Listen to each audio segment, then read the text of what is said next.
This is the real big lesson that I learned. And this is why my brain turned on at 28. Hi friends. This is the start of a new series. It's basically just gonna be me getting real and raw with y'all. It's called Vulnerability Diaries. And I'm going to just talk about some vulnerable topics, lessons that I've learned, things that I'm growing through and going through, and just offer some insight, but also just show people that it's okay if you're here too. It's okay if you feel this way. We're in this together. This first vulnerability diary is how everything didn't really click for me until I was 28. This is a lesson in a number of directions. If we think about our Saturn return, if we think about just what the late 20s is in general, for a lot of people, your brain really doesn't develop until late. There's a lot of lessons you learn in your late 20s that really shape you into the adult that you end up becoming. If you don't know me, I'm Tate. I just turned 30. I'm here just, traveling, living my life, trying to figure out what this life gives, trying to be a better me every day. So first off, I have ADHD, and for some reason, I did not begin to get a real grasp, a grip on my ADHD until my late 20s. I was also diagnosed in my late 20s. In my mid to late 20s, I was diagnosed at 25. And I got medicated for the first time, and it completely changed my life. I can also owe some of the clarity I got in my late 20s and just the speed at which I progressed to getting medicated and to understanding my ADHD. But it really took me to 28 to get my executive dysfunction in order. Flossing every night, brushing my teeth twice a day, actually detangling my hair regularly, taking care of my hair, taking care of my skin. I know it all sounds insane. Drinking enough water, eating enough food. Yet again, I know it sounds insane. It sounds dirty, weird, whatever. We all talk about how when people's depression rooms, right? Like when you're depressed, your executive dysfunction is at an all-time high. People neglect to understand how real that executive dysfunction is for people with ADHD as well. And for some reason, I could not get a grip on that until I was around 28. And at that point, it was almost like a switch flipped. Coming to terms with the fact, this is the real big lesson that I learned. And this is why my brain kind of turned on at 28. Work is inevitable, and you are going to have to do things every day. There are certain things you're just gonna have to do every day. You can't get out of not doing things every day. You can't get out of not brushing your teeth and flossing every day, of not taking care of your hair, of not taking care of your skin, of not taking care of your mind, of not eating well, right? Of not exercising. Unfortunately, you have to build consistency in your life, and that was a huge lesson that I learned. You have to fall in love with the everyday things because you will be doing them every day. And so you have to find joy in those routines, which leads me to my third point, which is routine is good. Routine will save you sometimes. It's like ritual. That is something that I did not learn until my late 20s. I spent so much time trying to run away from routine and run away from structure.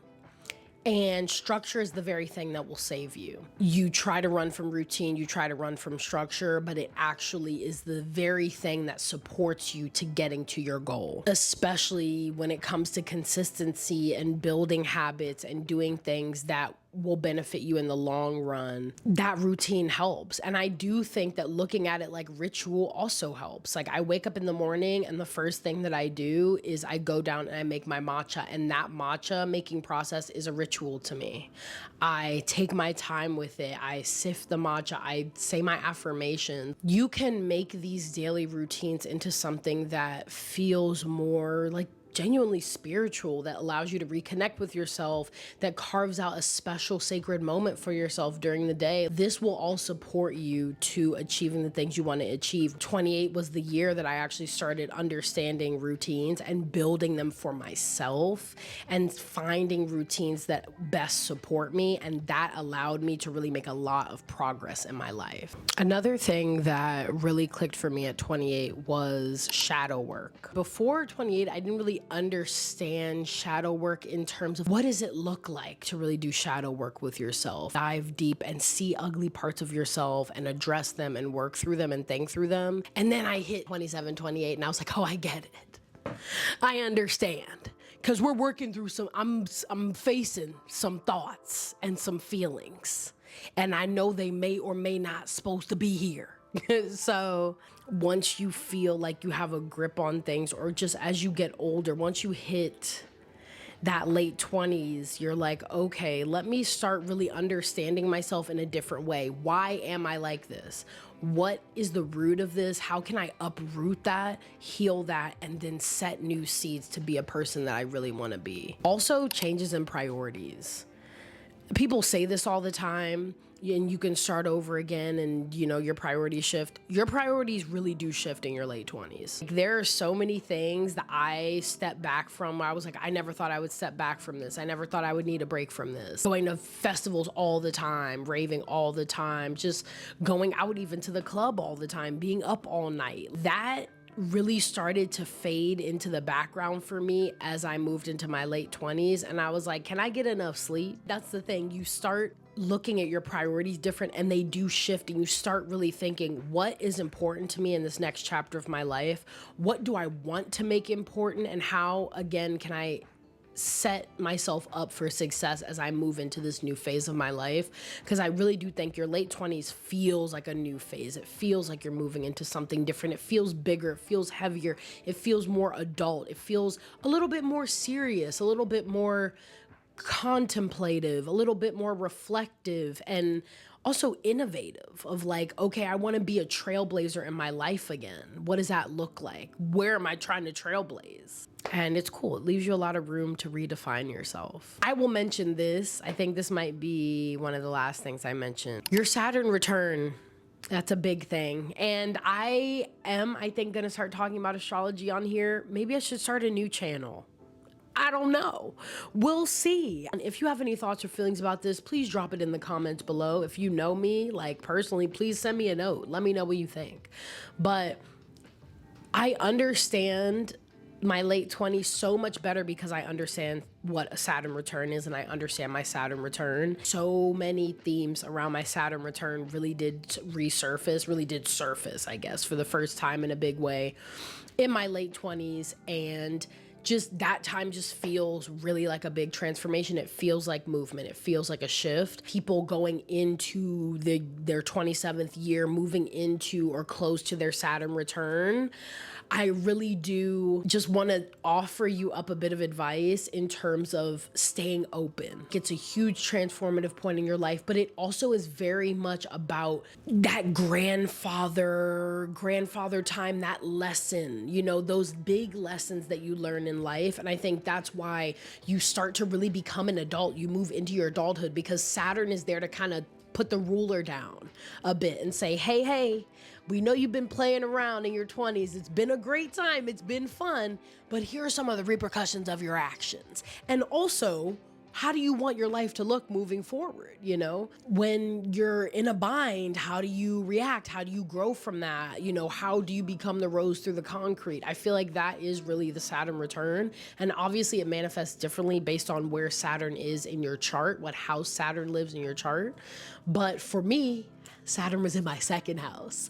So not only was I dealing with themes around money and material possessions and financial stability and financial safety and what I wanted my finances to look like and debt and budgeting and all of that, but I also was looking at my self-worth.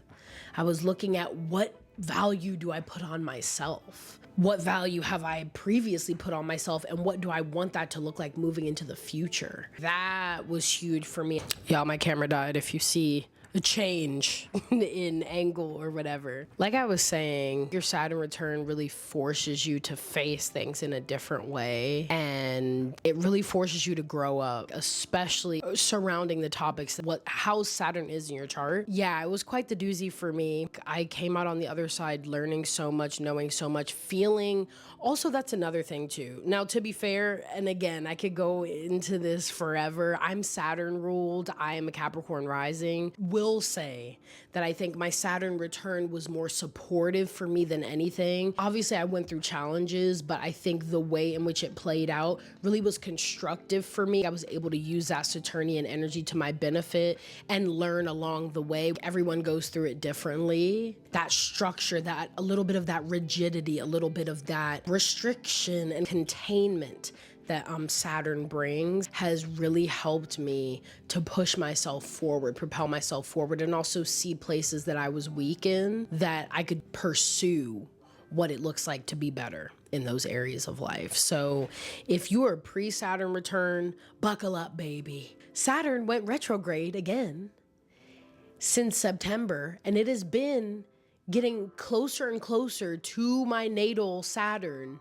It actually was, I think by the end, it was like conjunct my natal Saturn by like less than 3 degrees. So a lot of themes around my Saturn return have come back this fall, and I've had to face it in different ways, and it's challenged me in different ways, but I do feel a weight has been lifted, and I'm starting to kind of feel a resolution in, you know, my second house areas of life. I felt it, even though I had progressed past it. And so I was a little post-return. As soon as he circled back, I felt him. I felt his presence. I definitely crashed out a little bit this fall, and especially the last like week. And so I'm starting to feel less of it, but also integrating the lessons, which is good. That is a big part of your late 20s as well. 28, I was really in my return, you know, a year in, like I had some time in and I had some time to go, and I really felt that energy very powerfully, and I had to move through a lot of those themes, and a lot happened. I'm 30 now, right? In the last 3 years, I have moved across the country, moved from Texas back to New York, had my first place alone in New York City, got a completely new job that changed my life, started working in a new industry, came a very long way in my personal growth journey. These last 3 years, I can't even begin to sum up how much growth has happened from the beginning to now. Like, I'm a completely different person now, and I'm not, right? Like, I'm the seeds of the person that I was, but I've changed and evolved so much, and so much of me is different. So that's cool to see. And if you're post Saturn return, I would love to hear how yours went, what house it was in your natal chart, and how that manifested as well. I'm going to be talking about a lot of other stuff coming up. If there's any topics that you'd love for me to talk about, or just vulnerable things that you want to drop, or just, you know, kind of vent about, drop them in the comments. You already know I be reading them, I be responding to them. I take comments seriously, you know what I'm saying? I hope that this encouraged you to be a little bit more vulnerable today. I hope you were able to maybe reflect on some stuff you've been thinking about, or feel like there's someone else out there that is also going through the same stuff or has been through the same stuff. And I love y'all, and I'll see y'all soon. Bye.